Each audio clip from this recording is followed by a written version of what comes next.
Hi friends, पिछले video में हमने 14 माहेश्वर सूत्र पढ़े थे।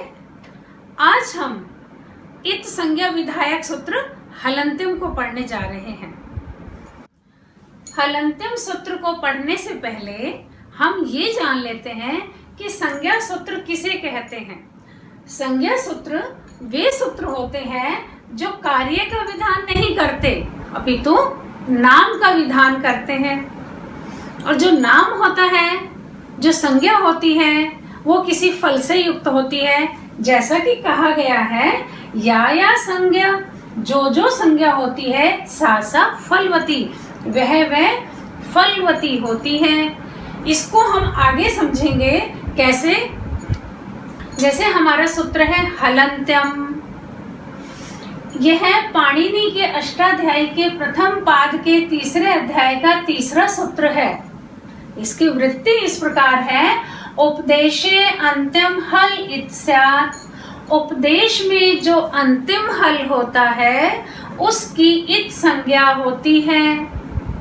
यहाँ हमें उपदेश, अंतिम, हल और इत, इन चारों के बारे में जानना है। उपदेश किसे कहते हैं?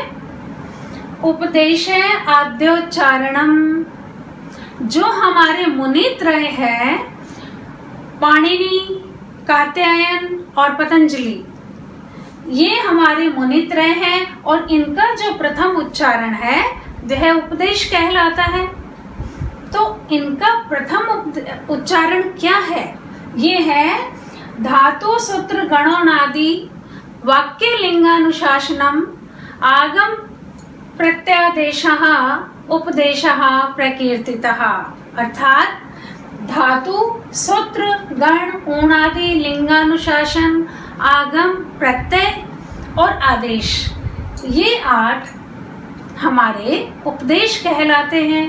तो इस परिभाषा को, इस व्याख्या को एक बार हम फिर इस प्रकार लेते हैं कि जो हमारे धातु पाठ है, सूत्र पाठ है, गण है, ऊणादि है, लिंगानुशासन है, आगम, प्रत्यय और आदेश है, इनके अंतिम हल की इत संज्ञा होती है।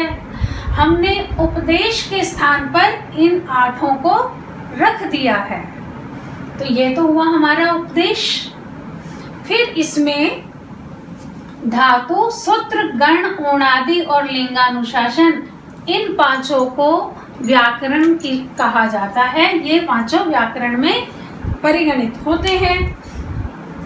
दूसरा आता है अंत्यम। अंत्यम का अर्थ होता है अंतिम, आखिरी।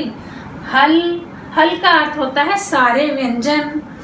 हमने माहेश्वर सूत्र में पढ़ा था, है या वरट लण, यहाँ से लेकर हल तक ये सारे हमारे व्यंजन कहलाते हैं। इत संज्ञा होती है हमारी इत नाम की संज्ञा। तो जो संज्ञा नाम दिया जाता है, किसी सूत्र से जब कोई संज्ञा नाम दिया जाता है तो इसका अभिप्राय है उसके बाद कार्य का विधान करने वाला कोई सूत्र अवश्य है। जैसे हमने हलंत्यम से उपदेश के अंतिम हल की इत संज्ञा की, तभी जैसे ही जो शब्द, जो वर्ण हमारा इत संज्ञक होगा, तस्य लोपः से उसका लोप हो जाएगा। तो इस प्रकार या संज्ञा सा सा फलवती। आगे आता है सूत्रेषु अदृष्टम पदम सूत्रांतराद अनुवर्तनीयम सर्वत्र।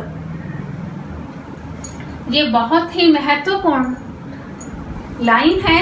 इसे अच्छे से हमें समझ लेना चाहिए कि सूत्रेषु, सूत्रों में, जो अदृष्टम पदम, जो पद दिखाई नहीं दे रहा है, सूत्रांतराद, अन्य सूत्र से, अनुवर्तनीयम, अनुवृत्ति के रूप में ले लेना चाहिए। सर्वत्र, हर जगह। सर्वत्र से अभिप्राय ये हमारे सूत्रों से है, पाणिनि के जो सूत्र दिए हुए हैं उनसे हैं। तो इसको हम हमारे इस प्रकार से उदाहरण से सीखेंगे। कैसे?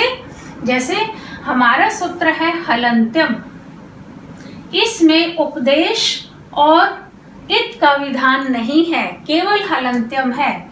तो इसके लिए हमने पाणिनि के प्रथम पाद के प्रथम अध्याय के तीसरे पाद के दूसरे सूत्र को उठाया। ये हमारा क्या है? दूसरा सूत्र। दूसरा सूत्र क्या है? उपदेशे अनुनासिक इत। यहां से हमने उपदेशे और इत लिया है। इसे कहते हैं अनुवृत्ति। लाघव करने को अनुवृत्ति कहते हैं। इसमें आगे के सूत्र के लिए पूर्व के सूत्र के पदों को ग्रहण कर लिया जाता है। इस प्रकार एक और उदाहरण से हम इसे समझ सकते हैं, जैसे स्तोः श्चूनः श्चुः। ये हमारा हल संधि का सूत्र है और इसके बाद जो सेकंड सूत्र आता है वो है ष्टुना ष्टुः। अब ष्टुना ष्टुः में स्तोः कार्य कर रहा है लेकिन इसमें लिखा हुआ नहीं है। यह पद यहाँ अदृष्ट है, इसे हम स्तोः से ग्रहण करेंगे। इस प्रकार हमें एक बार इसको फिर समझ लेते हैं। हलंत्यम का अर्थ है उपदेश में अंतिम हल की इत संज्ञा होती है। मुनि त्रय के प्रथम उच्चारण को उपदेश कहते हैं। ये उपदेश 8 हैं।